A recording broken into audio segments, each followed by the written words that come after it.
안녕하세요. 밤이 깊었네요. 오늘 하루도 고생 많으셨죠? 창밖에는 한방눈이 소리도 없이 내리고 있습니다. 이런 밤에는 따뜻한 아랫목에 앉아 군고구마라도 호호 불며 옛날 이야기 하나 듣는 것이 제격이지요. 자, 편안하게 쉬면서 오늘 밤 제가 들려드릴 따뜻한 옛날 이야기를 들어보세요. 옛날 옛적에 조선팔도 어느 한적한 시골 마을에 김대감 댁이라 불리는 커다란 기와집이 있었습니다. 그 집에는 은실이라는 이름의 계집종이 하나 있었지요. 은실이는 이름과 달리 복도 열매도 없는 아이였습니다. 아이는 태어날 때부터 심한 말더듬이었습니다. 한마디를 하려 해도 목구멍에 돌이 걸린 듯 소리만 낼 뿐 제대로 된 문장을 잇지 못했습니다. 글을 모르니 자신의 뜻을 적을 수도 없었지요. 사람들은 그런 은실이를 바보라거나 벙어리보다 못한 년이라 부르며 손가락질했습니다. 은실이는 그 모든 경멸을 묵묵히 받아내며 그림자처럼 살았습니다. 새벽동이 트기 전 별빛이 채 가시지 않았을 때 일어나 아궁이에 불을 지피는 것은 언제나 그녀의 몫이었습니다. 매캐한 연기가 눈을 따갑게 찔러도 그녀는 그저 묵묵히 부직갱이를 놀릴 뿐이었습니다. 겨울이면 그녀의 고통은 배가 되었습니다. 얼음장같이 차가운 냇게 나가 산더미 같은 빨래를 방망이질해야 했으니까요. 꽁꽁 언 손등이 터져 시뻘건 피가 배어나와도 안주인 김마님의 비단 속옷은 한 점 얼룩 없이 새하얘야 했습니다. 그녀는 얼어붙은 손을 입김으로 녹이며 쿵쿵 소리 없는 비명을 방망이 소리에 실어 보냈습니다. 은실이는 그 큰 저택 안에서 가장 말이 없는 존재였습니다. 아니, 말을 할 수 없는 존재였지요. 그녀의 유일한 소리는 부엌에서 들리는 다그락거리는 그릇소리, 혹은 늦은 밤 마루를 닦는 젖은 걸레에 스산한 마찰음뿐이었습니다. 그녀는 소리 대신 냄새로 세상을 기억했습니다.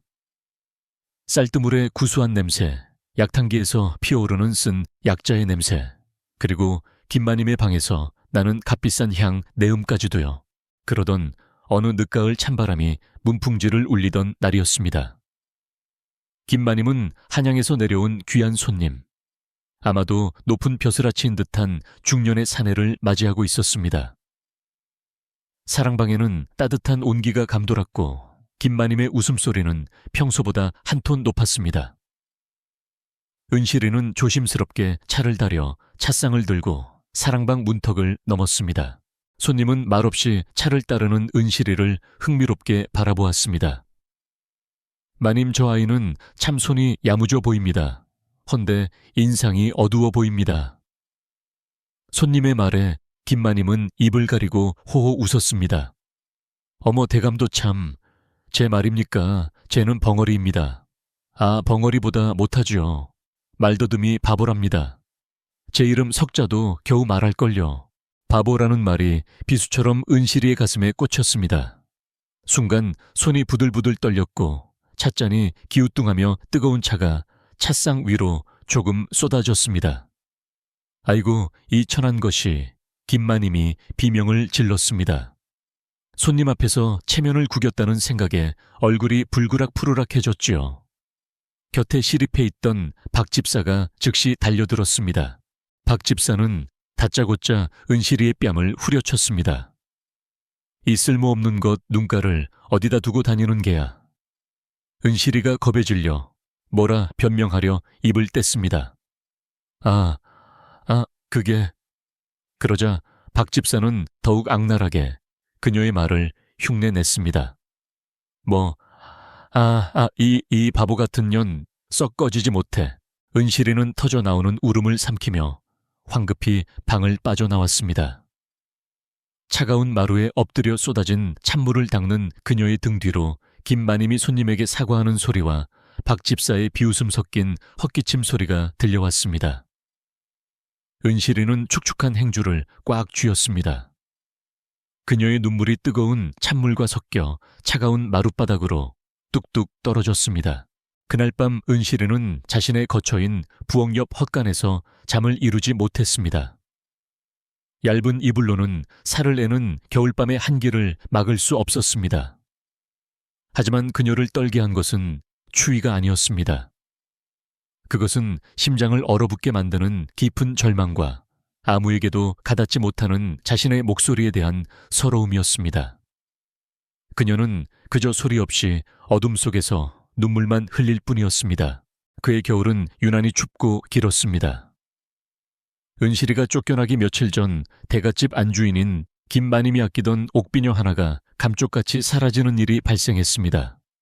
그 옥비녀는 김마님이 시집올 때 친정 어머니에게 물려받은 것으로 그 가치를 따질 수 없는 귀한 물건이었습니다. 집안이 발칵 뒤집혔습니다.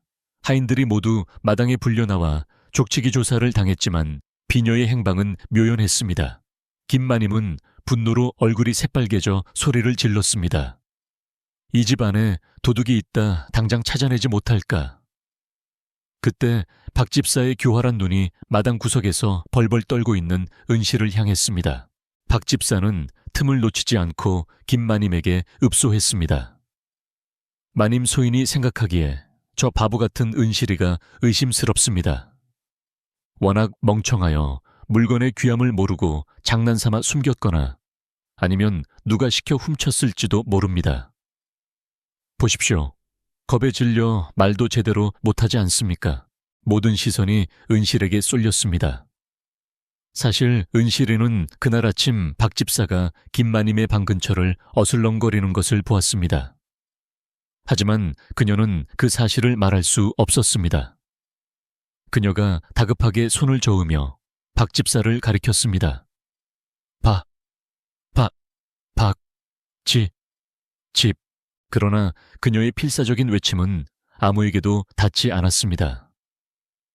사람들은 그녀가 죄가 드러나 횡설수설하는 것이라 여겼습니다. 박 집사는 콧방귀를 뀌며 외쳤습니다. 저것 보십시오. 제 입으로 박 어쩌고 하지 않습니까? 필시 전년이 박 서방네와 짜고 훔친 것이 틀림없습니다. 사실 옥비녀를 훔친 것은 박 집사 본인이었습니다.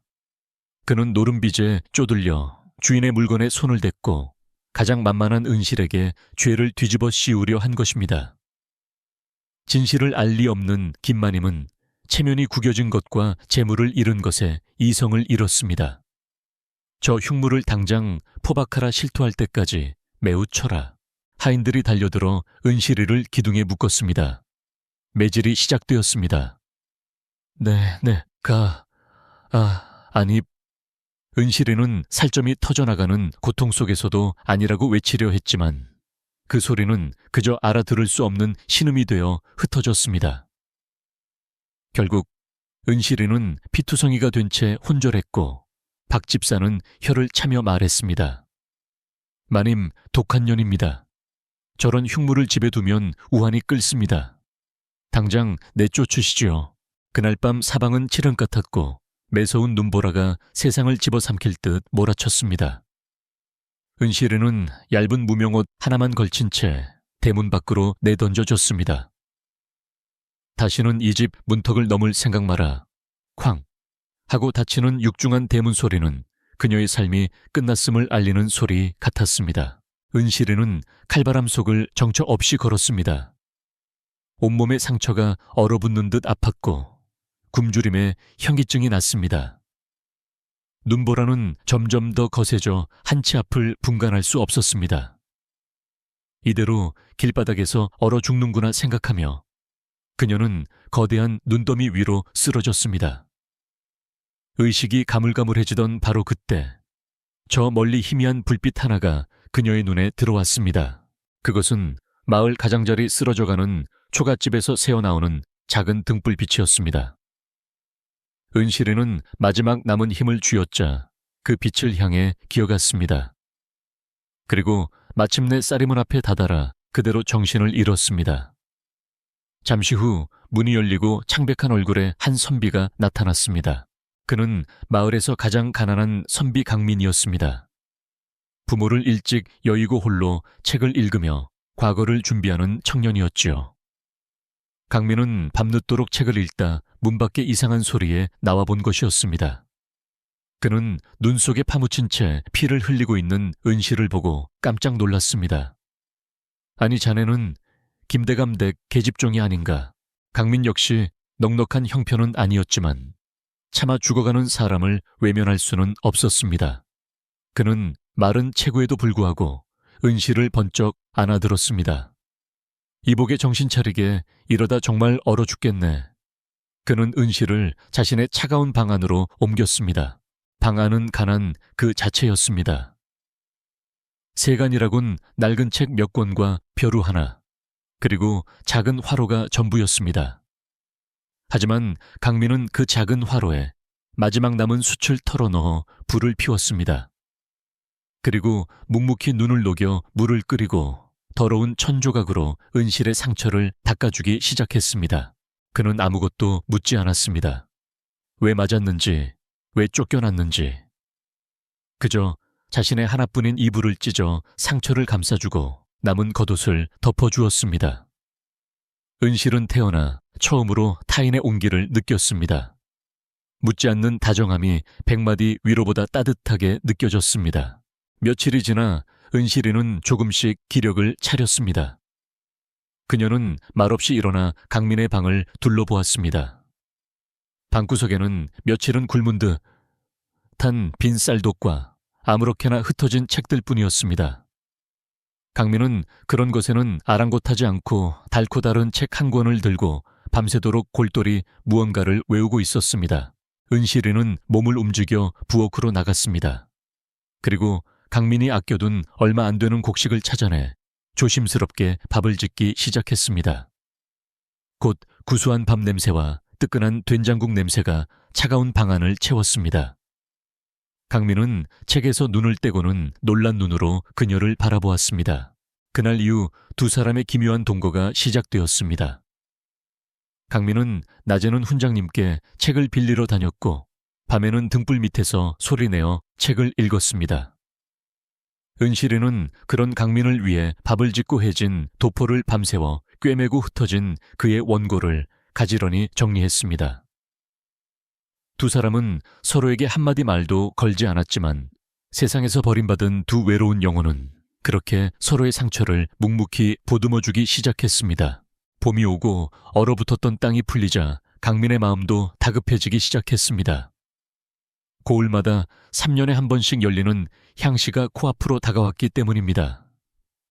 이제 강민은 그저 자신의 입신양명을 위해 공부하는 것이 아니었습니다. 그는 자신을 묵묵히 믿어주고 뒷바라지하는 이 말 못하는 여인 은실의 명예와 삶을 위해서라도 반드시 합격해야만 했습니다. 그의 작은 초가집은 밤낮으로 글 읽는 소리로 가득 찼습니다. 강민은 마을 서당의 훈장님께 사정하여 귀한 책들을 빌려왔습니다. 등불이 깜박이는 작은 책상에 앉아 벼루에 먹을 갈고 달아빠진 붓으로 종이에 글씨를 써 내려갔습니다. 특히 그는 대학의 주하예가 담긴 귀한 책을 빌려 며칠 밤낮을 세워가며 그 복잡한 내용을 베껴 적었습니다. 책을 돌려주고 며칠이 지났을 때였습니다. 강민은 자신이 가장 공들여 정리했던 대학의 핵심 주하의 부분이 감쪽같이 사라진 것을 깨달았습니다. 아마도 지난밤 문틈으로 들어온 바람에 날아가 버렸거나 혹은 은실이가 아궁이에 불쏘시개로 썼는지도 몰랐습니다. 강민은 절망감에 머리를 쥐어뜯었습니다. 아, 이를 어찌한단 말인가. 경물치지에 대한 가장 중요한 해설이었는데 이제 나는 끝이다. 무슨 수로 시험을 본단 말인가. 그는 방바닥에 주저앉아 깊은 한숨을 내쉬었습니다. 그때 부엌에서 그의 탄식을 듣고 있던 은실이가 조용히 방으로 들어왔습니다. 그녀의 얼굴에는 걱정과 미안함이 가득했습니다. 그녀는 강민이 그토록 절망하는 모습을 본 적이 없었습니다. 그녀는 잠시 망설이더니 식어버린 화로에서 까만 돛 조각 하나를 집어 들었습니다. 은실이는 방바닥에 가장 평평한 나무, 바닥 마루바닥으로 기어가 엎드렸습니다. 강민은 넋이 나간 채 그녀를 바라보았습니다. 지금 무얼 하려는 겐가? 나는 지금 장난할 기분이. 하지만 그의 말은 곧 멈추었습니다. 은실이의 손이 숯을 쥐고 천천히 그러나 망설임 없이 바닥에 무언가를 쓰기 시작했기 때문입니다. 그녀가 쓰는 것은 단순한 낙서가 아니었습니다. 그것은 분명한 한자였습니다. 강민은 자신의 눈을 의심했습니다. 글을 배운 적 없는 은실이가 자신이 잃어버렸다고 절망하던 바로 그 대학의 주해를 토씨 하나 틀리지 않고 완벽하게 마룻바닥에 적어 내려가고 있었습니다. 그녀의 손은 글쓰기에 익숙지 않아 서툴렀지만 그녀의 머릿속에 각인된 기억은 한치의 오차도 없었습니다. 강민은 숨을 죽인 채 그 광경을 지켜보았습니다. 마룻바닥은 곧 까만 숫 글씨로 가득 찼습니다. 그가 며칠 밤낮을 소리내어 읽었던 모든 내용이 그곳에 있었습니다. 그제야 강민은 깨달았습니다. 이 여인은 바보가 아니었습니다. 그녀는 말을 하지 못하는 대신 한 번 들은 것은 무엇이든 완벽하게 기억하는 세상에서 가장 총명한 귀와 마음을 가진 사람이었습니다. 그날부터 두 사람의 공부 방법은 완전히 달라졌습니다. 강민은 서당에서 빌려올 수 있는 모든 책을 가져와 아침부터 밤까지 소리내어 읽었습니다. 그의 낭랑한 목소리가 초갓집을 가득 채웠습니다. 은실이는 그 곁에서 바느질을 하거나 음식을 준비하면서도 귀는 온전히 그의 목소리에 집중했습니다. 그녀의 머릿속은 거대한 장서각이 되어가고 있었습니다. 강민이 답안지 식권을 작성하다가 막힐 때면 그는 붓을 놓고 물었습니다. 은실이 맹자께서 말씀하신 사단에 대한 구절이 무엇이었지? 그러면 은실이는 조용히 다가와 숫조각으로 바닥에 정확한 원문을 적어주었습니다. 강민의 글은 날이 갈수록 깊이와 넓이를 더해갔습니다. 훈장님조차 가난한 강민이 어찌 이토록 해박한 지식을 갖게 되었는지 경탄할 따름이었습니다. 하지만 그들의 조용한 행복은 오래가지 않았습니다. 은실이가 강민의 초갓집에 머문다는 소문을 들은 박 집사가 어느 날 험악한 표정으로 쌀의 문을 박차고 들어왔습니다. 그는 값비싼 비단 옷을 입고 있었지만 그 눈빛은 뱀처럼 차가웠습니다. 2년 도둑질한 것도 모자라 사내와 놀아나고 있었구나. 썩 나오지 못해. 은실이는 박 집사의 목소리를 듣자마자 사시나무 떨듯 떨며 본능적으로 강민의 등 뒤로 숨었습니다. 그 모습에 박 집사는 더욱 기세등등하게 비웃었습니다.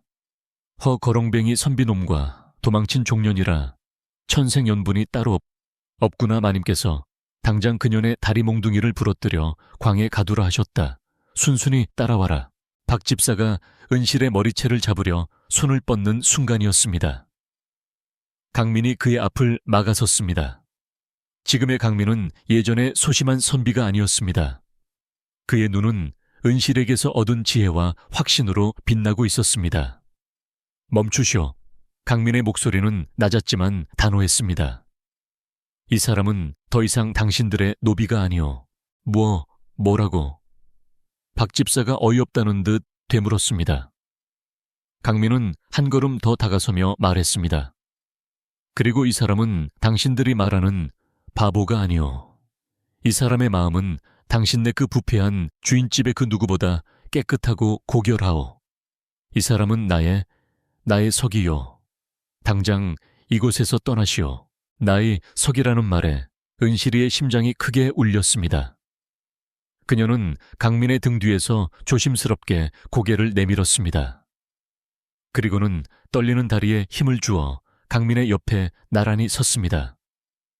여전히 몸은 떨렸지만 그녀는 고개를 들어 박 집사의 눈을 똑바로 마주 보았습니다. 그 맑고 흔들림 없는 눈빛에 오히려 박 집사가 움찔하며 뒷걸음질 쳤습니다.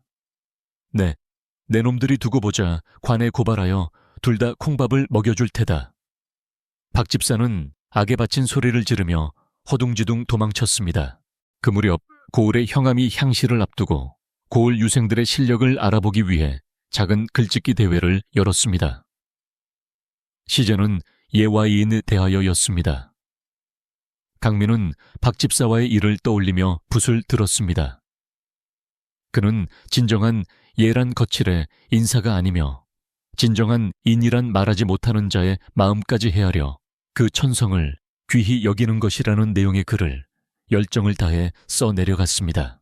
강민의 글은 다른 유생들의 화려한 미사여구와 달리 진심과 통찰력이 불타는 듯 했습니다. 형암은 그 글을 읽고 깊은 감명을 받았습니다. 그는 이 가난하지만 비범한 선비를 직접 만나보고자 했습니다. 다음 날 형암이 수행원 몇몇을 데리고 강민의 초라한 초가집을 방문했습니다. 형암은 방 안의 가난함에 한 번 놀라고 강민의 곁에 조용히 앉아있는 은실의 존재에 두 번 놀랐습니다. 형암은 강민의 학식을 시험하기 위해 몇 가지 어려운 질문을 던졌습니다. 강민은 막힘없이 대답했지만 형암이 이에 가장 까다롭고 외진 구절을 묻자 잠시 망설였습니다. 바로 그때 구석에서 보리차를 따르던 은실이가 조용히 숯을 들었습니다.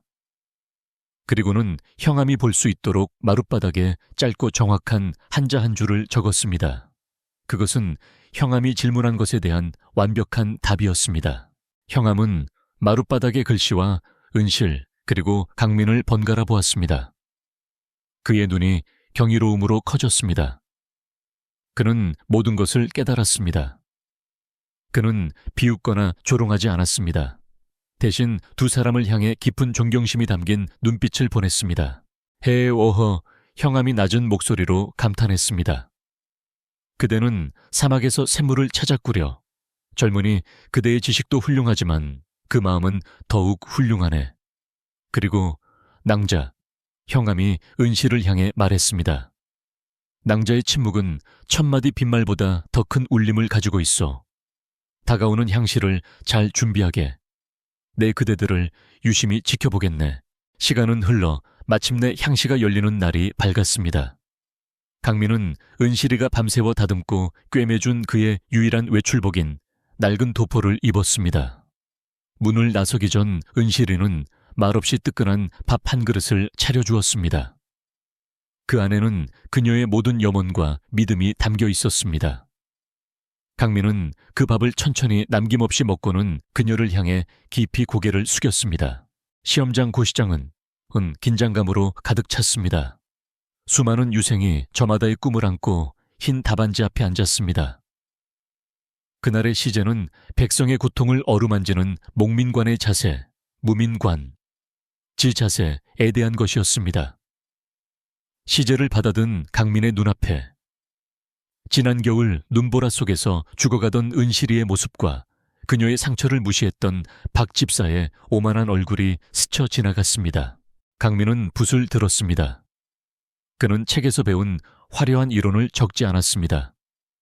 대신 그는 가장 낮은 곳에서 고통받는 이들의 침묵에 귀 기울이는 것이야말로 다스림의 근본임을 적었습니다.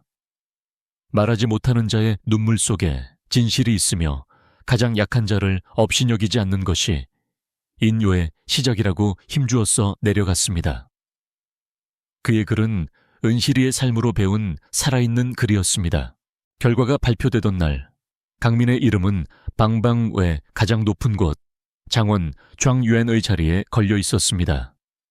고을은 발칵 뒤집혔습니다. 가장 가난하고 배경 없는 선비가 심지어 말더듬이 계집종과 산다는 소문이 파다했던 그가 장원을 차지했기 때문입니다. 형암은 기뻐하며 즉시 강민을 관하로 불렀습니다. 형암은 강민의 손을 잡으며 말했습니다. 내가 사람을 제대로 보았네. 그대의 글에는 백성을 향한 진심이 담겨 있었네. 형암은 강민을 자신의 곁에 두고 고을의 일을 보좌하는 낮은 직책을 맡겼습니다. 강민은 이제 더 이상 무시당하는 가난한 선비가 아니었습니다. 그는 형암의 신임을 받는 당당한 강석이가 되었습니다. 강민이 가장 먼저 한 일은 은실이의 억울함을 푸는 것이었습니다. 그는 형암에게 김만임댁 옥비녀 도난 사건의 재수사를 간곡히 청했습니다.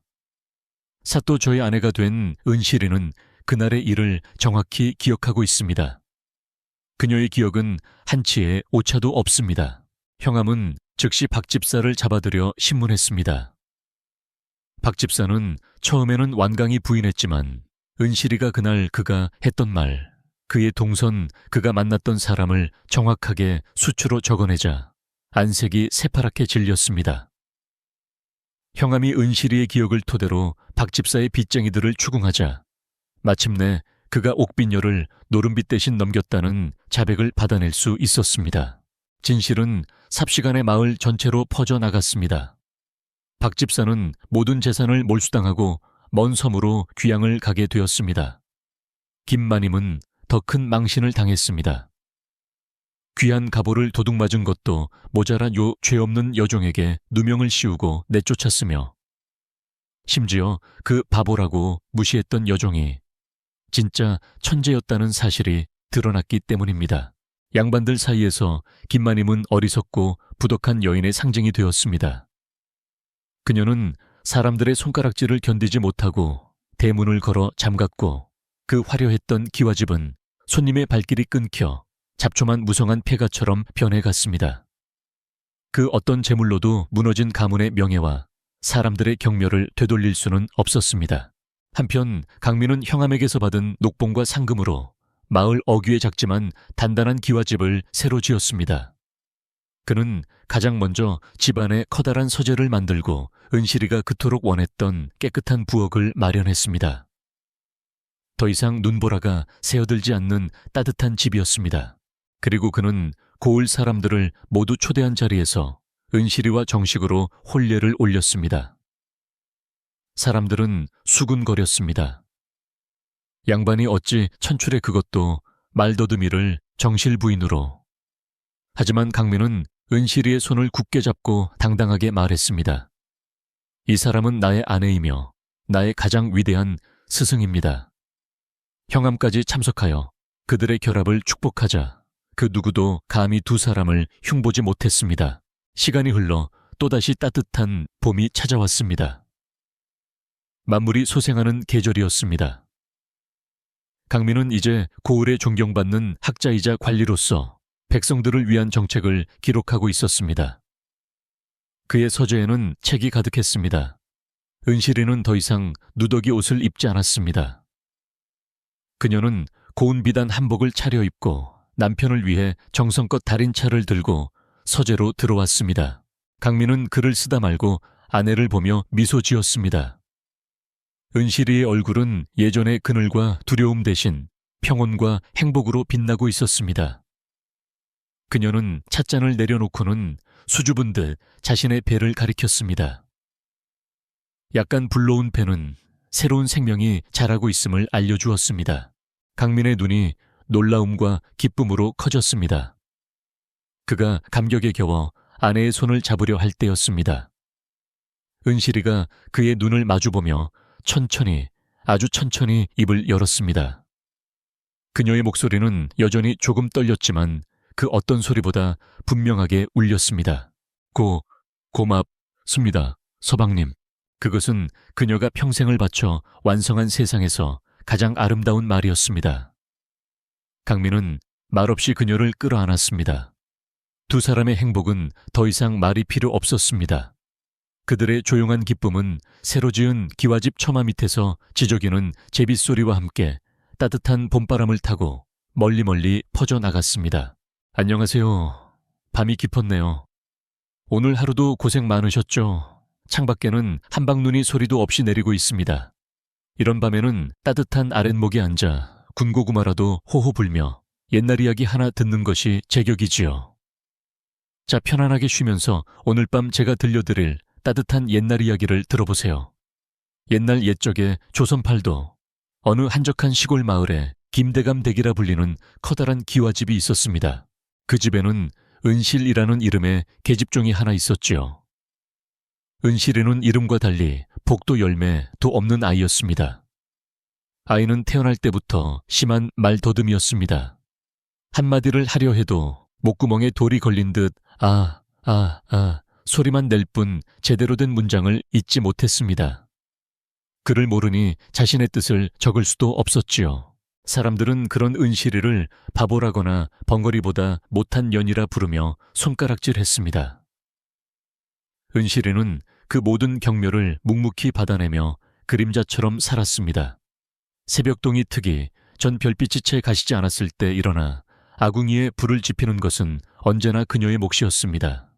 매캐한 연기가 눈을 따갑게 찔러도 그녀는 그저 묵묵히 부직갱이를 놀릴 뿐이었습니다. 겨울이면 그녀의 고통은 배가 되었습니다. 얼음장같이 차가운 넷게 나가 산더미 같은 빨래를 방망이질해야 했으니까요. 꽁꽁 언 손등이 터져 시뻘건 피가 배어나와도 안주인 김마님의 비단 속옷은 한 점 얼룩 없이 새하얘야 했습니다. 그녀는 얼어붙은 손을 입김으로 녹이며 쿵쿵 소리 없는 비명을 방망이 소리에 실어 보냈습니다. 은실이는 그 큰 저택 안에서 가장 말이 없는 존재였습니다. 아니, 말을 할 수 없는 존재였지요. 그녀의 유일한 소리는 부엌에서 들리는 다그락거리는 그릇 소리, 혹은 늦은 밤 마루를 닦는 젖은 걸레에 스산한 마찰음뿐이었습니다. 그녀는 소리 대신 냄새로 세상을 기억했습니다. 쌀뜨물의 구수한 냄새, 약탕기에서 피어오르는 쓴 약자의 냄새, 그리고 김마님의 방에서 나는 값비싼 향 내음까지도요. 그러던 어느 늦가을 찬바람이 문풍지를 울리던 날이었습니다. 김마님은 한양에서 내려온 귀한 손님, 아마도 높은 벼슬아치인 듯한 중년의 사내를 맞이하고 있었습니다. 사랑방에는 따뜻한 온기가 감돌았고 김마님의 웃음소리는 평소보다 한 톤 높았습니다. 은실이는 조심스럽게 차를 다려 찻상을 들고 사랑방 문턱을 넘었습니다. 손님은 말없이 차를 따르는 은실이를 흥미롭게 바라보았습니다. 마님, 저 아이는 참 손이 야무져 보입니다. 헌데 인상이 어두워 보입니다. 손님의 말에 김마님은 입을 가리고 호호 웃었습니다. 어머, 대감도 참, 제 말입니까? 쟤는 벙어리입니다. 아, 벙어리보다 못하죠. 말더듬이 바보랍니다. 제 이름 석자도 겨우 말할걸요.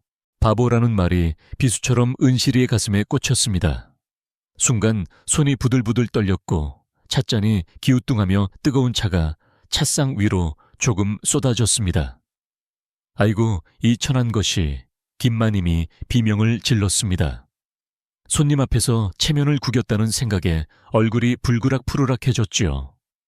곁에 시립해 있던 박 집사가 즉시 달려들었습니다. 박 집사는 다짜고짜 은실이의 뺨을 후려쳤습니다.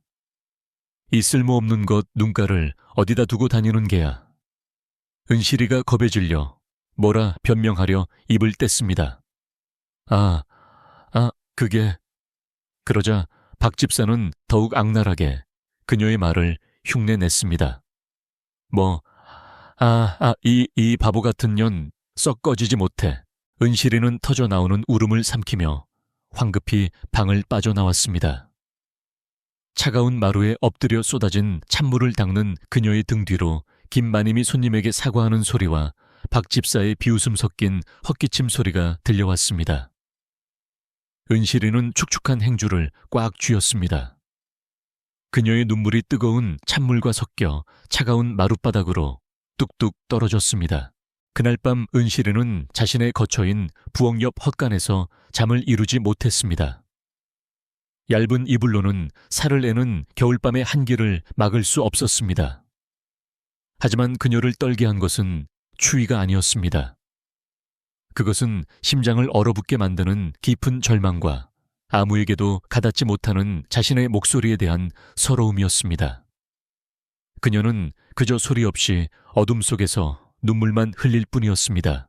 그의 겨울은 유난히 춥고 길었습니다. 은실이가 쫓겨나기 며칠 전 대갓집 안주인인 김마님이 아끼던 옥비녀 하나가 감쪽같이 사라지는 일이 발생했습니다. 그 옥비녀는 김마님이 시집올 때 친정 어머니에게 물려받은 것으로 그 가치를 따질 수 없는 귀한 물건이었습니다. 집안이 발칵 뒤집혔습니다. 하인들이 모두 마당에 불려나와 족치기 조사를 당했지만 비녀의 행방은 묘연했습니다. 김마님은 분노로 얼굴이 새빨개져 소리를 질렀습니다. 이 집 안에 도둑이 있다 당장 찾아내지 못할까. 그때 박 집사의 교활한 눈이 마당 구석에서 벌벌 떨고 있는 은실을 향했습니다. 박 집사는 틈을 놓치지 않고 김마님에게 읍소했습니다. 마님 소인이 생각하기에 저 바보 같은 은실이가 의심스럽습니다. 워낙 멍청하여 물건의 귀함을 모르고 장난삼아 숨겼거나 아니면 누가 시켜 훔쳤을지도 모릅니다. 보십시오. 겁에 질려 말도 제대로 못하지 않습니까? 모든 시선이 은실에게 쏠렸습니다. 사실 은실이는 그날 아침 박 집사가 김마님의 방 근처를 어슬렁거리는 것을 보았습니다. 하지만 그녀는 그 사실을 말할 수 없었습니다. 그녀가 다급하게 손을 저으며 박 집사를 가리켰습니다. 집. 그러나 그녀의 필사적인 외침은 아무에게도 닿지 않았습니다. 사람들은 그녀가 죄가 드러나 횡설수설하는 것이라 여겼습니다. 박 집사는 콧방귀를 뀌며 외쳤습니다. 저것 보십시오. 제 입으로 박 어쩌고 하지 않습니까? 필시 전현이 박 서방네와 짜고 훔친 것이 틀림없습니다. 사실 옥비녀를 훔친 것은 박 집사 본인이었습니다. 그는 노름빚에 쪼들려 주인의 물건에 손을 댔고 가장 만만한 은실에게 죄를 뒤집어 씌우려 한 것입니다. 진실을 알 리 없는 김마님은 체면이 구겨진 것과 재물을 잃은 것에 이성을 잃었습니다. 저 흉물을 당장 포박하라 실토할 때까지 매우 쳐라. 하인들이 달려들어 은실이를 기둥에 묶었습니다. 매질이 시작되었습니다. 아니. 은실이는 살점이 터져나가는 고통 속에서도 아니라고 외치려 했지만 그 소리는 그저 알아들을 수 없는 신음이 되어 흩어졌습니다. 결국 은실이는 피투성이가 된 채 혼절했고 박 집사는 혀를 차며 말했습니다. 마님, 독한 년입니다. 저런 흉물을 집에 두면 우환이 끓습니다. 당장 내쫓으시지요. 그날 밤 사방은 칠흑 같았고 매서운 눈보라가 세상을 집어삼킬 듯 몰아쳤습니다. 은실이는 얇은 무명옷 하나만 걸친 채 대문 밖으로 내던져졌습니다. 다시는 이 집 문턱을 넘을 생각 마라. 쾅! 하고 닫히는 육중한 대문 소리는 그녀의 삶이 끝났음을 알리는 소리 같았습니다. 은실이는 칼바람 속을 정처 없이 걸었습니다. 온몸의 상처가 얼어붙는 듯 아팠고 굶주림에 현기증이 났습니다. 눈보라는 점점 더 거세져 한치 앞을 분간할 수 없었습니다. 이대로 길바닥에서 얼어 죽는구나 생각하며 그녀는 거대한 눈더미 위로 쓰러졌습니다. 의식이 가물가물해지던 바로 그때 저 멀리 희미한 불빛 하나가 그녀의 눈에 들어왔습니다. 그것은 마을 가장자리 쓰러져가는 초가집에서 새어나오는 작은 등불빛이었습니다. 은실이는 마지막 남은 힘을 쥐어짜 그 빛을 향해 기어갔습니다. 그리고 마침내 쌀이문 앞에 다다라 그대로 정신을 잃었습니다. 잠시 후 문이 열리고 창백한 얼굴에 한 선비가 나타났습니다. 그는 마을에서 가장 가난한 선비 강민이었습니다. 부모를 일찍 여의고 홀로 책을 읽으며 과거를 준비하는 청년이었지요. 강민은 밤늦도록 책을 읽다 문 밖의 이상한 소리에 나와본 것이었습니다. 그는 눈 속에 파묻힌 채 피를 흘리고 있는 은실을 보고 깜짝 놀랐습니다. 아니, 자네는 김대감댁 계집종이 아닌가. 강민 역시 넉넉한 형편은 아니었지만 차마 죽어가는 사람을 외면할 수는 없었습니다. 그는 마른 체구에도 불구하고 은실을 번쩍 안아들었습니다. 이복에 정신 차리게 이러다 정말 얼어 죽겠네. 그는 은실을 자신의 차가운 방 안으로 옮겼습니다. 방 안은 가난 그 자체였습니다. 세간이라곤 낡은 책 몇 권과 벼루 하나, 그리고 작은 화로가 전부였습니다. 하지만 강민은 그 작은 화로에 마지막 남은 숯을 털어넣어 불을 피웠습니다. 그리고 묵묵히 눈을 녹여 물을 끓이고 더러운 천조각으로 은실의 상처를 닦아주기 시작했습니다. 그는 아무것도 묻지 않았습니다. 왜 맞았는지, 왜 쫓겨났는지. 그저 자신의 하나뿐인 이불을 찢어 상처를 감싸주고 남은 겉옷을 덮어주었습니다. 은실은 태어나 처음으로 타인의 온기를 느꼈습니다. 묻지 않는 다정함이 100마디 위로보다 따뜻하게 느껴졌습니다. 며칠이 지나 은실이는 조금씩 기력을 차렸습니다. 그녀는 말없이 일어나 강민의 방을 둘러보았습니다. 방구석에는 며칠은 굶은 듯한 빈 쌀독과 아무렇게나 흩어진 책들뿐이었습니다. 강민은 그런 것에는 아랑곳하지 않고 달고 다른 책 한 권을 들고 밤새도록 골똘히 무언가를 외우고 있었습니다. 은실이는 몸을 움직여 부엌으로 나갔습니다. 그리고 강민이 아껴둔 얼마 안 되는 곡식을 찾아내 조심스럽게 밥을 짓기 시작했습니다. 곧 구수한 밥 냄새와 뜨끈한 된장국 냄새가 차가운 방안을 채웠습니다. 강민은 책에서 눈을 떼고는 놀란 눈으로 그녀를 바라보았습니다. 그날 이후 두 사람의 기묘한 동거가 시작되었습니다. 강민은 낮에는 훈장님께 책을 빌리러 다녔고 밤에는 등불 밑에서 소리내어 책을 읽었습니다.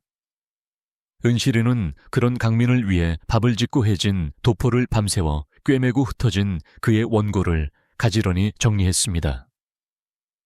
두 사람은 서로에게 한마디 말도 걸지 않았지만 세상에서 버림받은 두 외로운 영혼은 그렇게 서로의 상처를 묵묵히 보듬어주기 시작했습니다. 봄이 오고 얼어붙었던 땅이 풀리자 강민의 마음도 다급해지기 시작했습니다. 고을마다 3년에 한 번씩 열리는 향시가 코앞으로 다가왔기 때문입니다. 이제 강민은 그저 자신의 입신양명을 위해 공부하는 것이 아니었습니다. 그는 자신을 묵묵히 믿어주고 뒷바라지하는 이 말 못하는 여인 은실의 명예와 삶을 위해서라도 반드시 합격해야만 했습니다. 그의 작은 초가집은 밤낮으로 글 읽는 소리로 가득 찼습니다. 강민은 마을 서당의 훈장님께 사정하여 귀한 책들을 빌려왔습니다. 등불이 깜박이는 작은 책상에 앉아 벼루에 먹을 갈고 달아빠진 붓으로 종이에 글씨를 써 내려갔습니다. 특히 그는 대학의 주하회가 담긴 귀한 책을 빌려 며칠 밤낮을 세워가며 그 복잡한 내용을 베껴 적었습니다. 책을 돌려주고 며칠이 지났을 때였습니다. 강민은 자신이 가장 공들여 정리했던 대학의 핵심 주하의 부분이 감쪽같이 사라진 것을 깨달았습니다. 아마도 지난밤 문틈으로 들어온 바람에 날아가 버렸거나 혹은 은실이가 아궁이에 불쏘시개로 썼는지도 몰랐습니다.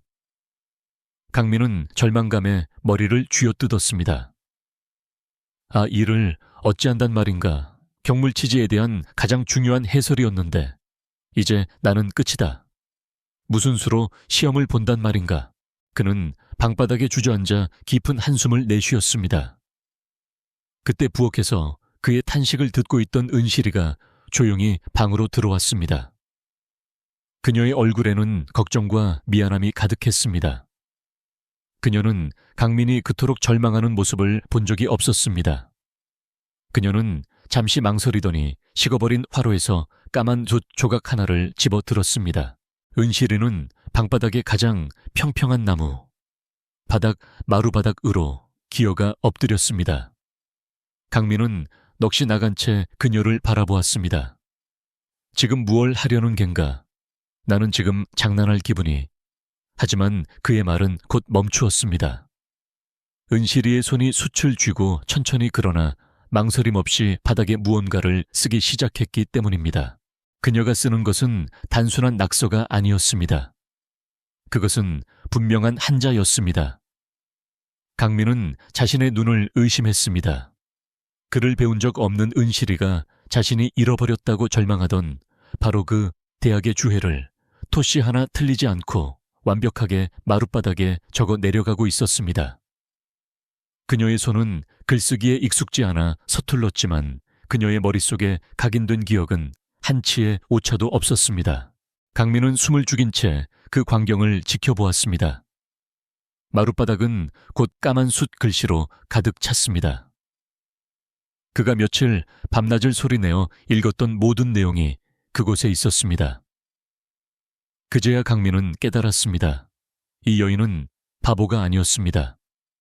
그녀는 말을 하지 못하는 대신 한 번 들은 것은 무엇이든 완벽하게 기억하는 세상에서 가장 총명한 귀와 마음을 가진 사람이었습니다. 그날부터 두 사람의 공부 방법은 완전히 달라졌습니다. 강민은 서당에서 빌려올 수 있는 모든 책을 가져와 아침부터 밤까지 소리내어 읽었습니다. 그의 낭랑한 목소리가 초갓집을 가득 채웠습니다. 은실이는 그 곁에서 바느질을 하거나 음식을 준비하면서도 귀는 온전히 그의 목소리에 집중했습니다. 그녀의 머릿속은 거대한 장서각이 되어가고 있었습니다. 강민이 답안지 식권을 작성하다가 막힐 때면 그는 붓을 놓고 물었습니다. 은실이 맹자께서 말씀하신 사단에 대한 구절이 무엇이었지? 그러면 은실이는 조용히 다가와 숫조각으로 바닥에 정확한 원문을 적어주었습니다. 강민의 글은 날이 갈수록 깊이와 넓이를 더해갔습니다. 훈장님조차 가난한 강민이 어찌 이토록 해박한 지식을 갖게 되었는지 경탄할 따름이었습니다. 하지만 그들의 조용한 행복은 오래가지 않았습니다. 은실이가 강민의 초갓집에 머문다는 소문을 들은 박 집사가 어느 날 험악한 표정으로 쌀이 문을 박차고 들어왔습니다. 그는 값비싼 비단옷을 입고 있었지만 그 눈빛은 뱀처럼 차가웠습니다. 2년 도둑질한 것도 모자라 사내와 놀아나고 있었구나. 썩 나오지 못해. 은실이는 박 집사의 목소리를 듣자마자 사시나무 떨듯 떨며 본능적으로 강민의 등 뒤로 숨었습니다. 그 모습에 박 집사는 더욱 기세등등하게 비웃었습니다. 허거렁뱅이 선비놈과 도망친 종년이라 천생연분이 따로 없구나. 마님께서 당장 그년의 다리 몽둥이를 부러뜨려 광에 가두라 하셨다. 순순히 따라와라. 박 집사가 은실의 머리채를 잡으려 손을 뻗는 순간이었습니다. 강민이 그의 앞을 막아섰습니다. 지금의 강민은 예전의 소심한 선비가 아니었습니다. 그의 눈은 은실에게서 얻은 지혜와 확신으로 빛나고 있었습니다. 멈추시오. 강민의 목소리는 낮았지만 단호했습니다. 이 사람은 더 이상 당신들의 노비가 아니오. 뭐라고? 박 집사가 어이없다는 듯 되물었습니다. 강민은 한 걸음 더 다가서며 말했습니다. 그리고 이 사람은 당신들이 말하는 바보가 아니오. 이 사람의 마음은 당신네 그 부패한 주인집의 그 누구보다 깨끗하고 고결하오. 이 사람은 나의 석이요. 당장 이곳에서 떠나시오. 나의 석이라는 말에 은실이의 심장이 크게 울렸습니다. 그녀는 강민의 등 뒤에서 조심스럽게 고개를 내밀었습니다. 그리고는 떨리는 다리에 힘을 주어 강민의 옆에 나란히 섰습니다. 여전히 몸은 떨렸지만 그녀는 고개를 들어 박 집사의 눈을 똑바로 마주 보았습니다. 그 맑고 흔들림 없는 눈빛에 오히려 박 집사가 움찔하며 뒷걸음질 쳤습니다. 네, 내 놈들이 두고 보자. 관에 고발하여 둘 다 콩밥을 먹여줄 테다. 박 집사는 악에 바친 소리를 지르며 허둥지둥 도망쳤습니다. 그 무렵 고을의 형암이 향시를 앞두고 고을 유생들의 실력을 알아보기 위해 작은 글짓기 대회를 열었습니다. 시제는 예와이인 대하여였습니다. 강민은 박 집사와의 일을 떠올리며 붓을 들었습니다.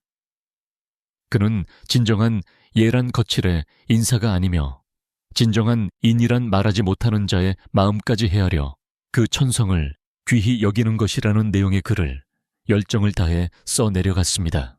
강민의 글은 다른 유생들의 화려한 미사여구와 달리 진심과 통찰력이 불타는 듯 했습니다.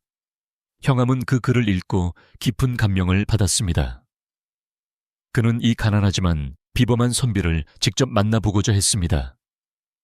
다음 날 형암이 수행원 몇몇을 데리고 강민의 초라한 초갓집을 방문했습니다. 형암은 방 안의 가난함에 한 번 놀라고 강민의 곁에 조용히 앉아있는 은실의 존재에 2번 놀랐습니다. 형암은 강민의 학식을 시험하기 위해 몇 가지 어려운 질문을 던졌습니다. 강민은 막힘없이 대답했지만 형암이 이에 가장 까다롭고 외진 구절을 묻자 잠시 망설였습니다. 바로 그때 구석에서 보리차를 따르던 은실이가 조용히 숯을 들었습니다. 그리고는 형암이 볼 수 있도록 마룻바닥에 짧고 정확한 한자 한 줄을 적었습니다. 그것은 형암이 질문한 것에 대한 완벽한 답이었습니다. 형암은 마룻바닥의 글씨와 은실 그리고 강민을 번갈아 보았습니다. 그의 눈이 경이로움으로 커졌습니다. 그는 모든 것을 깨달았습니다. 그는 비웃거나 조롱하지 않았습니다. 대신 두 사람을 향해 깊은 존경심이 담긴 눈빛을 보냈습니다. 헤어허, 형암이 낮은 목소리로 감탄했습니다. 그대는 사막에서 샘물을 찾았구려. 젊은이, 그대의 지식도 훌륭하지만 그 마음은 더욱 훌륭하네. 그리고 낭자, 형암이 은실을 향해 말했습니다. 낭자의 침묵은 천마디 빈말보다 더 큰 울림을 가지고 있어. 다가오는 향시를 잘 준비하게. 내 그대들을 유심히 지켜보겠네. 시간은 흘러 마침내 향시가 열리는 날이 밝았습니다. 강민은 은실이가 밤새워 다듬고 꿰매준 그의 유일한 외출복인 낡은 도포를 입었습니다. 문을 나서기 전 은실이는 말없이 뜨끈한 밥 한 그릇을 차려주었습니다. 그 안에는 그녀의 모든 염원과 믿음이 담겨 있었습니다. 강민은 그 밥을 천천히 남김없이 먹고는 그녀를 향해 깊이 고개를 숙였습니다. 시험장 고시장은 긴장감으로 가득 찼습니다. 수많은 유생이 저마다의 꿈을 안고 흰 답안지 앞에 앉았습니다. 그날의 시제는 백성의 고통을 어루만지는 목민관의 자세, 무민관, 지 자세에 대한 것이었습니다. 시제를 받아든 강민의 눈앞에 지난 겨울 눈보라 속에서 죽어가던 은실이의 모습과 그녀의 상처를 무시했던 박 집사의 오만한 얼굴이 스쳐 지나갔습니다. 강민은 붓을 들었습니다. 그는 책에서 배운 화려한 이론을 적지 않았습니다. 대신 그는 가장 낮은 곳에서 고통받는 이들의 침묵에 귀 기울이는 것이야말로 다스림의 근본임을 적었습니다. 말하지 못하는 자의 눈물 속에 진실이 있으며 가장 약한 자를 업신여기지 않는 것이 인요의 시작이라고 힘주어서 내려갔습니다. 그의 글은 은실이의 삶으로 배운 살아있는 글이었습니다.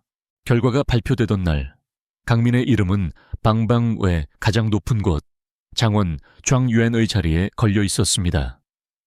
고을은 발칵 뒤집혔습니다. 가장 가난하고 배경 없는 선비가 심지어 말더듬이 계집종과 산다는 소문이 파다했던 그가 장원을 차지했기 때문입니다. 형암은 기뻐하며 즉시 강민을 관하로 불렀습니다. 형암은 강민의 손을 잡으며 말했습니다. 내가 사람을 제대로 보았네. 그대의 글에는 백성을 향한 진심이 담겨 있었네. 형암은 강민을 자신의 곁에 두고 고을의 일을 보좌하는 낮은 직책을 맡겼습니다. 강민은 이제 더 이상 무시당하는 가난한 선비가 아니었습니다. 그는 형암의 신임을 받는 당당한 강서기가 되었습니다. 강민이 가장 먼저 한 일은 은실이의 억울함을 푸는 것이었습니다. 그는 형암에게 김만임댁 옥비녀, 도난 사건의 재수사를 간곡히 청했습니다. 사또 저의 아내가 된 은실이는 그날의 일을 정확히 기억하고 있습니다. 그녀의 기억은 한치의 오차도 없습니다. 형암은 즉시 박 집사를 잡아들여 신문했습니다. 박 집사는 처음에는 완강히 부인했지만 은실이가 그날 그가 했던 말, 그의 동선, 그가 만났던 사람을 정확하게 수치로 적어내자 안색이 새파랗게 질렸습니다. 형암이 은실이의 기억을 토대로 박 집사의 빚쟁이들을 추궁하자 마침내 그가 옥빈녀를 노름빛 대신 넘겼다는 자백을 받아낼 수 있었습니다. 진실은 삽시간에 마을 전체로 퍼져나갔습니다.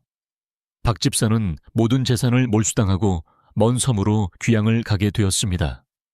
김마님은 더 큰 망신을 당했습니다.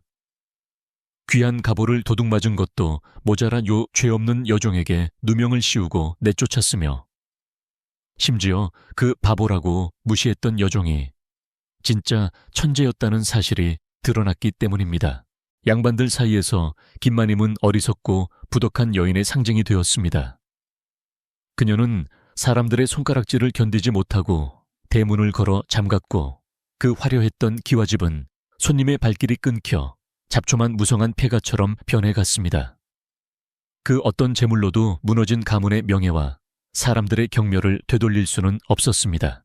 한편 강민은 형암에게서 받은 녹봉과 상금으로 마을 어귀에 작지만 단단한 기와집을 새로 지었습니다. 그는 가장 먼저 집안에 커다란 서재를 만들고 은실이가 그토록 원했던 깨끗한 부엌을 마련했습니다. 더 이상 눈보라가 새어들지 않는 따뜻한 집이었습니다. 그리고 그는 고을 사람들을 모두 초대한 자리에서 은실이와 정식으로 혼례를 올렸습니다. 사람들은 수군거렸습니다. 양반이 어찌 천출의 그것도 말더듬이를 정실 부인으로. 하지만 강민은 은실이의 손을 굳게 잡고 당당하게 말했습니다. 이 사람은 나의 아내이며 나의 가장 위대한 스승입니다. 형암까지 참석하여 그들의 결합을 축복하자. 그 누구도 감히 두 사람을 흉보지 못했습니다. 시간이 흘러 또다시 따뜻한 봄이 찾아왔습니다. 만물이 소생하는 계절이었습니다. 강민은 이제 고을에 존경받는 학자이자 관리로서 백성들을 위한 정책을 기록하고 있었습니다. 그의 서재에는 책이 가득했습니다. 은실이는 더 이상 누더기 옷을 입지 않았습니다. 그녀는 고운 비단 한복을 차려입고 남편을 위해 정성껏 달인 차를 들고 서재로 들어왔습니다. 강민은 글을 쓰다 말고 아내를 보며 미소 지었습니다. 은실이의 얼굴은 예전의 그늘과 두려움 대신 평온과 행복으로 빛나고 있었습니다. 그녀는 찻잔을 내려놓고는 수줍은 듯 자신의 배를 가리켰습니다. 약간 불러온 배는 새로운 생명이 자라고 있음을 알려주었습니다. 강민의 눈이 놀라움과 기쁨으로 커졌습니다. 그가 감격에 겨워 아내의 손을 잡으려 할 때였습니다. 은실이가 그의 눈을 마주보며 천천히, 아주 천천히 입을 열었습니다. 그녀의 목소리는 여전히 조금 떨렸지만 그 어떤 소리보다 분명하게 울렸습니다. 고맙습니다, 서방님. 그것은 그녀가 평생을 바쳐 완성한 세상에서 가장 아름다운 말이었습니다. 강민은 말없이 그녀를 끌어안았습니다. 두 사람의 행복은 더 이상 말이 필요 없었습니다. 그들의 조용한 기쁨은 새로 지은 기와집 처마 밑에서 지저귀는 제빗소리와 함께 따뜻한 봄바람을 타고 멀리 퍼져나갔습니다. 안녕하세요. 밤이 깊었네요. 오늘 하루도 고생 많으셨죠? 창밖에는 한방눈이 소리도 없이 내리고 있습니다. 이런 밤에는 따뜻한 아랫목에 앉아 군고구마라도 호호 불며 옛날 이야기 하나 듣는 것이 제격이지요. 자, 편안하게 쉬면서 오늘 밤 제가 들려드릴 따뜻한 옛날 이야기를 들어보세요. 옛날 옛적에 조선팔도 어느 한적한 시골 마을에 김대감 댁이라 불리는 커다란 기와집이 있었습니다. 그 집에는 은실이라는 이름의 계집종이 하나 있었지요. 은실이는 이름과 달리 복도 열매도 없는 아이였습니다. 아이는 태어날 때부터 심한 말더듬이었습니다. 한마디를 하려 해도 목구멍에 돌이 걸린 듯 소리만 낼 뿐 제대로 된 문장을 잇지 못했습니다. 글을 모르니 자신의 뜻을 적을 수도 없었지요. 사람들은 그런 은실이를 바보라거나 벙어리보다 못한 년이라 부르며 손가락질했습니다. 은실이는 그 모든 경멸을 묵묵히 받아내며 그림자처럼 살았습니다. 새벽동이 트기 전 별빛이 채 가시지 않았을 때 일어나 아궁이에 불을 지피는 것은 언제나 그녀의 몫이었습니다. 매캐한 연기가 눈을 따갑게 찔러도 그녀는 그저 묵묵히 부직갱이를 놀릴 뿐이었습니다. 겨울이면 그녀의 고통은 배가 되었습니다. 얼음장같이 차가운 냇게 나가 산더미 같은 빨래를 방망이질해야 했으니까요. 꽁꽁 언 손등이 터져 시뻘건 피가 배어나와도 안주인 김마님의 비단 속옷은 한 점 얼룩 없이 새하얘야 했습니다. 그녀는 얼어붙은 손을 입김으로 녹이며 쿵쿵 소리 없는 비명을 방망이 소리에 실어 보냈습니다. 은실이는 그 큰 저택 안에서 가장 말이 없는 존재였습니다. 아니, 말을 할 수 없는 존재였지요. 그녀의 유일한 소리는 부엌에서 들리는 다그락거리는 그릇소리, 혹은 늦은 밤 마루를 닦는 젖은 걸레에 스산한 마찰음뿐이었습니다. 그녀는 소리 대신 냄새로 세상을 기억했습니다. 쌀뜨물의 구수한 냄새, 약탕기에서 피어오르는 쓴 약자의 냄새, 그리고 김마님의 방에서 나는 값비싼 향 내음까지도요. 그러던 어느 늦가을 찬바람이 문풍지를 울리던 날이었습니다. 김마님은 한양에서 내려온 귀한 손님, 아마도 높은 벼슬아치인 듯한 중년의 사내를 맞이하고 있었습니다. 사랑방에는 따뜻한 온기가 감돌았고 김마님의 웃음소리는 평소보다 한 톤 높았습니다. 은실이는 조심스럽게 차를 다려 찻상을 들고 사랑방 문턱을 넘었습니다. 손님은 말없이 차를 따르는 은실이를 흥미롭게 바라보았습니다.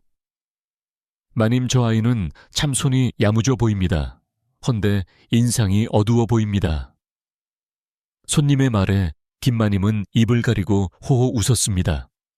어머, 대감도 참, 제 말입니까? 쟤는 벙어리입니다. 아, 벙어리보다 못하죠. 말더듬이 바보랍니다. 제 이름 석자도 겨우 말할걸요.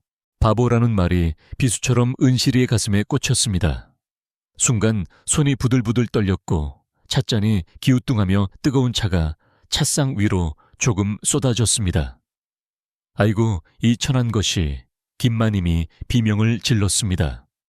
손님 앞에서 체면을 구겼다는 생각에 얼굴이 불그락푸르락해졌지요. 곁에 시립해 있던 박 집사가 즉시 달려들었습니다. 박 집사는 다짜고짜 은실이의 뺨을 후려쳤습니다. 이 쓸모없는 것 눈가를 어디다 두고 다니는 게야. 은실이가 겁에 질려 뭐라 변명하려 입을 뗐습니다. 그게... 그러자 박 집사는 더욱 악랄하게 그녀의 말을 흉내냈습니다. 이 바보 같은 년 썩 꺼지지 못해. 은실이는 터져 나오는 울음을 삼키며 황급히 방을 빠져나왔습니다. 차가운 마루에 엎드려 쏟아진 찬물을 닦는 그녀의 등 뒤로 김마님이 손님에게 사과하는 소리와 박 집사의 비웃음 섞인 헛기침 소리가 들려왔습니다. 은실이는 축축한 행주를 꽉 쥐었습니다. 그녀의 눈물이 뜨거운 찬물과 섞여 차가운 마룻바닥으로 뚝뚝 떨어졌습니다. 그날 밤 은실이는 자신의 거처인 부엌 옆 헛간에서 잠을 이루지 못했습니다. 얇은 이불로는 살을 내는 겨울밤의 한기를 막을 수 없었습니다. 하지만 그녀를 떨게 한 것은 추위가 아니었습니다. 그것은 심장을 얼어붙게 만드는 깊은 절망과 아무에게도 가닿지 못하는 자신의 목소리에 대한 서러움이었습니다. 그녀는 그저 소리 없이 어둠 속에서 눈물만 흘릴 뿐이었습니다. 그의 겨울은 유난히 춥고 길었습니다. 은실이가 쫓겨나기 며칠 전 대갓집 안주인인 김마님이 아끼던 옥비녀 하나가 감쪽같이 사라지는 일이 발생했습니다. 그 옥비녀는 김마님이 시집올 때 친정 어머니에게 물려받은 것으로 그 가치를 따질 수 없는 귀한 물건이었습니다. 집안이 발칵 뒤집혔습니다. 하인들이 모두 마당에 불려나와 족치기 조사를 당했지만 비녀의 행방은 묘연했습니다. 김마님은 분노로 얼굴이 새빨개져 소리를 질렀습니다. 이 집 안에 도둑이 있다 당장 찾아내지 못할까. 그때 박 집사의 교활한 눈이 마당 구석에서 벌벌 떨고 있는 은실을 향했습니다. 박 집사는 틈을 놓치지 않고 김마님에게 읍소했습니다. 마님 소인이 생각하기에 저 바보 같은 은실이가 의심스럽습니다. 워낙 멍청하여 물건의 귀함을 모르고 장난삼아 숨겼거나 아니면 누가 시켜 훔쳤을지도 모릅니다. 보십시오. 겁에 질려 말도 제대로 못하지 않습니까? 모든 시선이 은실에게 쏠렸습니다. 사실 은실이는 그날 아침 박 집사가 김마님의 방 근처를 어슬렁거리는 것을 보았습니다. 하지만 그녀는 그 사실을 말할 수 없었습니다. 그녀가 다급하게 손을 저으며 박 집사를 가리켰습니다. 집. 그러나 그녀의 필사적인 외침은 아무에게도 닿지 않았습니다. 사람들은 그녀가 죄가 드러나 횡설수설하는 것이라 여겼습니다. 박 집사는 콧방귀를 뀌며 외쳤습니다. 저것 보십시오. 제 입으로 박 어쩌고 하지 않습니까?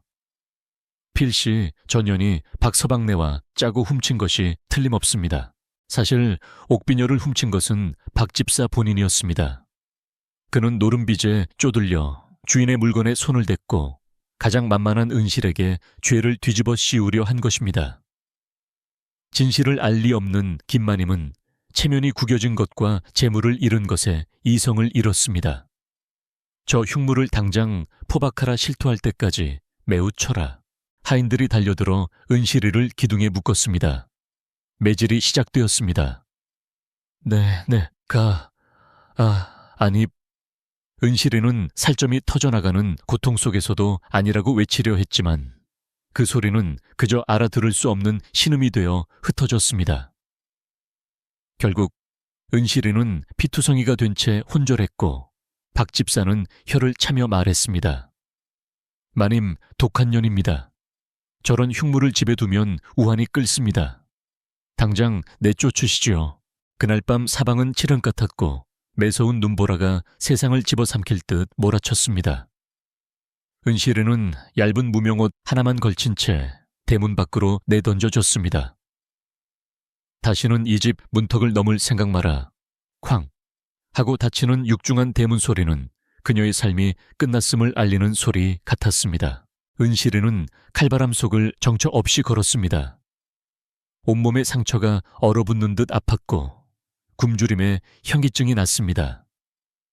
눈보라는 점점 더 거세져 한치 앞을 분간할 수 없었습니다. 이대로 길바닥에서 얼어 죽는구나 생각하며 그녀는 거대한 눈더미 위로 쓰러졌습니다. 의식이 가물가물해지던 바로 그때 저 멀리 희미한 불빛 하나가 그녀의 눈에 들어왔습니다. 그것은 마을 가장자리 쓰러져가는 초가집에서 새어나오는 작은 등불빛이었습니다. 은실이는 마지막 남은 힘을 쥐어짜 그 빛을 향해 기어갔습니다. 그리고 마침내 쌀이문 앞에 다다라 그대로 정신을 잃었습니다. 잠시 후 문이 열리고 창백한 얼굴에 한 선비가 나타났습니다. 그는 마을에서 가장 가난한 선비 강민이었습니다. 부모를 일찍 여의고 홀로 책을 읽으며 과거를 준비하는 청년이었지요. 강민은 밤늦도록 책을 읽다 문 밖의 이상한 소리에 나와본 것이었습니다. 그는 눈 속에 파묻힌 채 피를 흘리고 있는 은실을 보고 깜짝 놀랐습니다. 아니, 자네는 김대감댁 계집종이 아닌가. 강민 역시 넉넉한 형편은 아니었지만 차마 죽어가는 사람을 외면할 수는 없었습니다. 그는 마른 체구에도 불구하고 은실을 번쩍 안아들었습니다. 이복에 정신 차리게, 이러다 정말 얼어 죽겠네. 그는 은실을 자신의 차가운 방 안으로 옮겼습니다. 방 안은 가난 그 자체였습니다. 세간이라곤 낡은 책 몇 권과 벼루 하나, 그리고 작은 화로가 전부였습니다. 하지만 강민은 그 작은 화로에 마지막 남은 숯을 털어넣어 불을 피웠습니다. 그리고 묵묵히 눈을 녹여 물을 끓이고 더러운 천조각으로 은실의 상처를 닦아주기 시작했습니다. 그는 아무것도 묻지 않았습니다. 왜 맞았는지, 왜 쫓겨났는지. 그저 자신의 하나뿐인 이불을 찢어 상처를 감싸주고 남은 겉옷을 덮어주었습니다. 은실은 태어나 처음으로 타인의 온기를 느꼈습니다. 묻지 않는 다정함이 100마디 위로보다 따뜻하게 느껴졌습니다. 며칠이 지나 은실이는 조금씩 기력을 차렸습니다. 그녀는 말없이 일어나 강민의 방을 둘러보았습니다. 방구석에는 며칠은 굶은 듯한 빈 쌀독과 아무렇게나 흩어진 책들뿐이었습니다. 강민은 그런 것에는 아랑곳하지 않고 달고 다른 책 한 권을 들고 밤새도록 골똘히 무언가를 외우고 있었습니다. 은실이는 몸을 움직여 부엌으로 나갔습니다. 그리고 강민이 아껴둔 얼마 안 되는 곡식을 찾아내 조심스럽게 밥을 짓기 시작했습니다. 곧 구수한 밥 냄새와 뜨끈한 된장국 냄새가 차가운 방 안을 채웠습니다.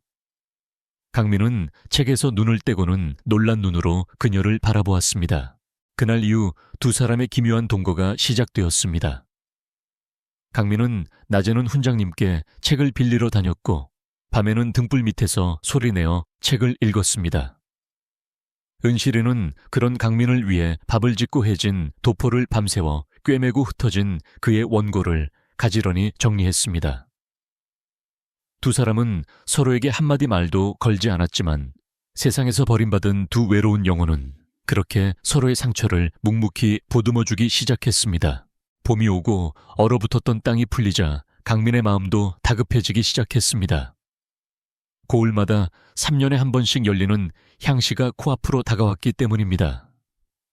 이제 강민은 그저 자신의 입신양명을 위해 공부하는 것이 아니었습니다. 그는 자신을 묵묵히 믿어주고 뒷바라지하는 이 말 못하는 여인 은실의 명예와 삶을 위해서라도 반드시 합격해야만 했습니다. 그의 작은 초가집은 밤낮으로 글 읽는 소리로 가득 찼습니다. 강민은 마을 서당의 훈장님께 사정하여 귀한 책들을 빌려왔습니다. 등불이 깜박이는 작은 책상에 앉아 벼루에 먹을 갈고 달아빠진 붓으로 종이에 글씨를 써 내려갔습니다. 특히 그는 대학의 주하회가 담긴 귀한 책을 빌려 며칠 밤낮을 세워가며 그 복잡한 내용을 베껴 적었습니다. 책을 돌려주고 며칠이 지났을 때였습니다. 강민은 자신이 가장 공들여 정리했던 대학의 핵심 주하의 부분이 감쪽같이 사라진 것을 깨달았습니다. 아마도 지난밤 문틈으로 들어온 바람에 날아가 버렸거나 혹은 은실이가 아궁이에 불쏘시개로 썼는지도 몰랐습니다. 강민은 절망감에 머리를 쥐어뜯었습니다. 아, 이를 어찌한단 말인가. 경물치지에 대한 가장 중요한 해설이었는데 이제 나는 끝이다. 무슨 수로 시험을 본단 말인가. 그는 방바닥에 주저앉아 깊은 한숨을 내쉬었습니다. 그때 부엌에서 그의 탄식을 듣고 있던 은실이가 조용히 방으로 들어왔습니다. 그녀의 얼굴에는 걱정과 미안함이 가득했습니다. 그녀는 강민이 그토록 절망하는 모습을 본 적이 없었습니다. 그녀는 잠시 망설이더니 식어버린 화로에서 까만 돛 조각 하나를 집어 들었습니다. 은실이는 방바닥에 가장 평평한 나무, 바닥 마루바닥으로 기어가 엎드렸습니다. 강민은 넋이 나간 채 그녀를 바라보았습니다. 지금 무얼 하려는 겐가? 나는 지금 장난할 기분이. 하지만 그의 말은 곧 멈추었습니다. 은실이의 손이 숯을 쥐고 천천히 그러나 망설임 없이 바닥에 무언가를 쓰기 시작했기 때문입니다. 그녀가 쓰는 것은 단순한 낙서가 아니었습니다. 그것은 분명한 한자였습니다. 강민은 자신의 눈을 의심했습니다. 글을 배운 적 없는 은실이가 자신이 잃어버렸다고 절망하던 바로 그 대학의 주해를 토씨 하나 틀리지 않고 완벽하게 마룻바닥에 적어 내려가고 있었습니다. 그녀의 손은 글쓰기에 익숙지 않아 서툴렀지만 그녀의 머릿속에 각인된 기억은 한치의 오차도 없었습니다. 강민은 숨을 죽인 채 그 광경을 지켜보았습니다. 마룻바닥은 곧 까만 숯 글씨로 가득 찼습니다. 그가 며칠 밤낮을 소리내어 읽었던 모든 내용이 그곳에 있었습니다. 그제야 강민은 깨달았습니다. 이 여인은 바보가 아니었습니다. 그녀는 말을 하지 못하는 대신 한 번 들은 것은 무엇이든 완벽하게 기억하는 세상에서 가장 총명한 귀와 마음을 가진 사람이었습니다. 그날부터 두 사람의 공부 방법은 완전히 달라졌습니다. 강민은 서당에서 빌려올 수 있는 모든 책을 가져와 아침부터 밤까지 소리내어 읽었습니다. 그의 낭랑한 목소리가 초갓집을 가득 채웠습니다. 은실이는 그 곁에서 바느질을 하거나 음식을 준비하면서도 귀는 온전히 그의 목소리에 집중했습니다. 그녀의 머릿속은 거대한 장서각이 되어가고 있었습니다. 강민이 답안지 식권을 작성하다가 막힐 때면 그는 붓을 놓고 물었습니다. 은실이 맹자께서 말씀하신 사단에 대한 구절이 무엇이었지? 그러면 은실이는 조용히 다가와 숫 조각으로 바닥에 정확한 원문을 적어주었습니다. 강민의 글은 날이 갈수록 깊이와 넓이를 더해갔습니다. 훈장님조차 가난한 강민이 어찌 이토록 해박한 지식을 갖게 되었는지 경탄할 따름이었습니다. 하지만 그들의 조용한 행복은 오래가지 않았습니다. 은실이가 강민의 초갓집에 머문다는 소문을 들은 박 집사가 어느 날 험악한 표정으로 쌀이 문을 박차고 들어왔습니다. 그는 값비싼 비단옷을 입고 있었지만 그 눈빛은 뱀처럼 차가웠습니다. 2년 도둑질한 것도 모자라 사내와 놀아나고 있었구나. 썩 나오지 못해. 은실이는 박 집사의 목소리를 듣자마자 사시나무 떨듯 떨며 본능적으로 강민의 등 뒤로 숨었습니다. 그 모습에 박 집사는 더욱 기세등등하게 비웃었습니다. 허거렁뱅이 선비놈과 도망친 종년이라 천생연분이 따로 없구나. 마님께서 당장 그년의 다리 몽둥이를 부러뜨려 광에 가두라 하셨다. 순순히 따라와라. 박 집사가 은실의 머리채를 잡으려 손을 뻗는 순간이었습니다. 강민이 그의 앞을 막아섰습니다. 지금의 강민은 예전의 소심한 선비가 아니었습니다. 그의 눈은 은실에게서 얻은 지혜와 확신으로 빛나고 있었습니다. 멈추시오. 강민의 목소리는 낮았지만 단호했습니다. 이 사람은 더 이상 당신들의 노비가 아니오. 뭐라고? 박 집사가 어이없다는 듯 되물었습니다. 강민은 한 걸음 더 다가서며 말했습니다. 그리고 이 사람은 당신들이 말하는 바보가 아니오. 이 사람의 마음은 당신네 그 부패한 주인집의 그 누구보다 깨끗하고 고결하오. 이 사람은 나의 석이요. 당장 이곳에서 떠나시오. 나의 석이라는 말에 은실이의 심장이 크게 울렸습니다. 그녀는 강민의 등 뒤에서 조심스럽게 고개를 내밀었습니다. 그리고는 떨리는 다리에 힘을 주어 강민의 옆에 나란히 섰습니다. 여전히 몸은 떨렸지만 그녀는 고개를 들어 박 집사의 눈을 똑바로 마주 보았습니다. 그 맑고 흔들림 없는 눈빛에 오히려 박 집사가 움찔하며 뒷걸음질 쳤습니다. 네, 내 놈들이 두고 보자 관에 고발하여 둘 다 콩밥을 먹여줄 테다.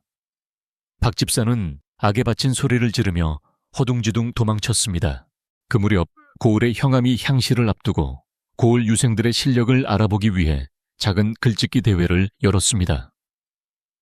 시제는 예와 이인에 대하여였습니다. 강민은 박 집사와의 일을 떠올리며 붓을 들었습니다. 그는 진정한 예란 거칠의 인사가 아니며 진정한 인이란 말하지 못하는 자의 마음까지 헤아려 그 천성을 귀히 여기는 것이라는 내용의 글을 열정을 다해 써내려갔습니다.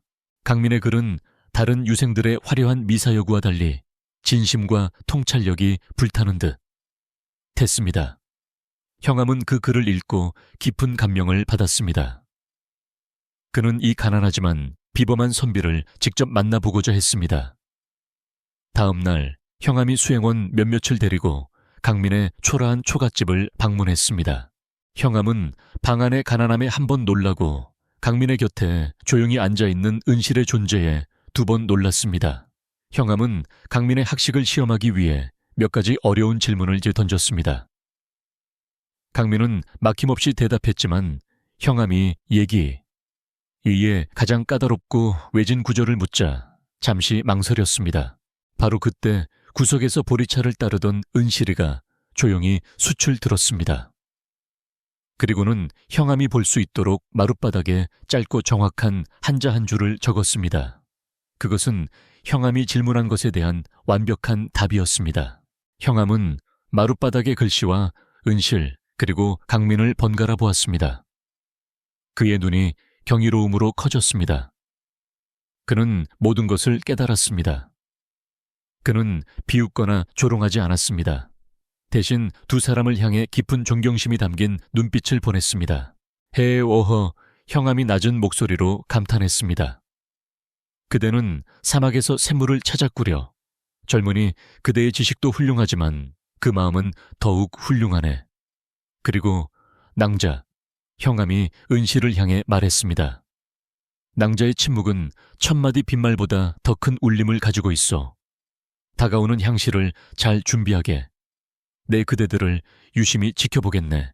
시간은 흘러 마침내 향시가 열리는 날이 밝았습니다. 강민은 은실이가 밤새워 다듬고 꿰매준 그의 유일한 외출복인 낡은 도포를 입었습니다. 문을 나서기 전 은실이는 말없이 뜨끈한 밥 한 그릇을 차려주었습니다. 그 안에는 그녀의 모든 염원과 믿음이 담겨 있었습니다. 강민은 그 밥을 천천히 남김없이 먹고는 그녀를 향해 깊이 고개를 숙였습니다. 시험장 고시장은 긴장감으로 가득 찼습니다. 수많은 유생이 저마다의 꿈을 안고 흰 답안지 앞에 앉았습니다. 그날의 시제는 백성의 고통을 어루만지는 목민관의 자세, 무민관, 지자세에 대한 것이었습니다. 시제를 받아든 강민의 눈앞에 지난 겨울 눈보라 속에서 죽어가던 은실이의 모습과 그녀의 상처를 무시했던 박 집사의 오만한 얼굴이 스쳐 지나갔습니다. 강민은 붓을 들었습니다. 그는 책에서 배운 화려한 이론을 적지 않았습니다. 대신 그는 가장 낮은 곳에서 고통받는 이들의 침묵에 귀 기울이는 것이야말로 다스림의 근본임을 적었습니다. 말하지 못하는 자의 눈물 속에 진실이 있으며 가장 약한 자를 업신여기지 않는 것이 인요의 시작이라고 힘주어서 내려갔습니다. 그의 글은 은실이의 삶으로 배운 살아있는 글이었습니다. 결과가 발표되던 날, 강민의 이름은 방방 외 가장 높은 곳, 장원 庄유엔의 자리에 걸려 있었습니다. 고을은 발칵 뒤집혔습니다. 가장 가난하고 배경 없는 선비가 심지어 말더듬이 계집종과 산다는 소문이 파다했던 그가 장원을 차지했기 때문입니다. 형암은 기뻐하며 즉시 강민을 관하로 불렀습니다. 형암은 강민의 손을 잡으며 말했습니다. 내가 사람을 제대로 보았네. 그대의 글에는 백성을 향한 진심이 담겨 있었네. 형암은 강민을 자신의 곁에 두고 고을의 일을 보좌하는 낮은 직책을 맡겼습니다. 강민은 이제 더 이상 무시당하는 가난한 선비가 아니었습니다. 그는 형암의 신임을 받는 당당한 강석이가 되었습니다. 강민이 가장 먼저 한 일은 은실이의 억울함을 푸는 것이었습니다. 그는 형암에게 김만임댁 옥비녀, 도난 사건의 재수사를 간곡히 청했습니다. 사또 저의 아내가 된 은실이는 그날의 일을 정확히 기억하고 있습니다. 그녀의 기억은 한치의 오차도 없습니다. 형암은 즉시 박 집사를 잡아들여 신문했습니다. 박 집사는 처음에는 완강히 부인했지만 은실이가 그날 그가 했던 말, 그의 동선, 그가 만났던 사람을 정확하게 수치로 적어내자 안색이 새파랗게 질렸습니다.